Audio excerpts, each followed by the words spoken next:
name is David Williams. I was a Marine from 1966 to 69.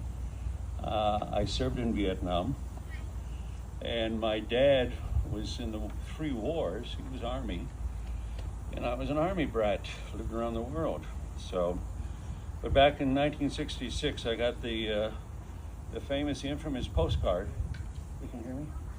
Oh, I can get closer. Okay. All right.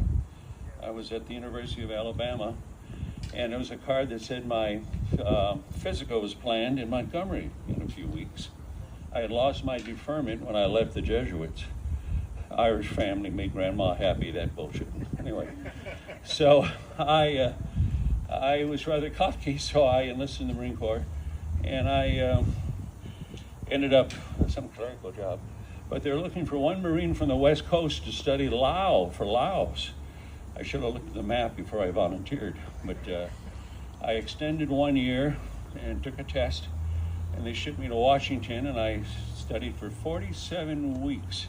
Studied Lao with at the Foreign Service Institute across from Georgetown. And when it was all over, they sent 4 of the gentlemen to Fort Hollywood, which was the Army Intelligence School in Baltimore.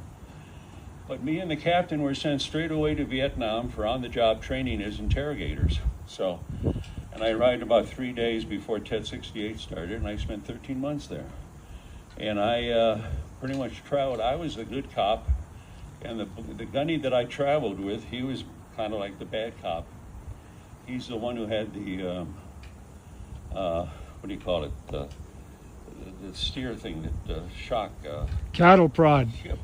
Cattle prod. He had the cattle prod. So anyway, and I got back to country and at El Toro, and I got out, and they informed me I had like 3.5 years left on my reserve to go to reserve, and I pretty much told them F.O. and I went home.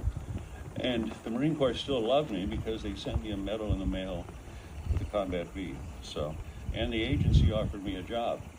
But anyway, why I'm here is the Atlantic, I very much like the Atlantic publication. There's an article they had, and written by Jeffrey Goldberg. He was the gentleman, it's very short, it's not lengthy, but he's the gentleman that was mistakenly invited to that chat box with the other illustrious Trump members, and he also does that show on Friday evenings on Washington Week Review. Let me read it to you. And I trust what they say.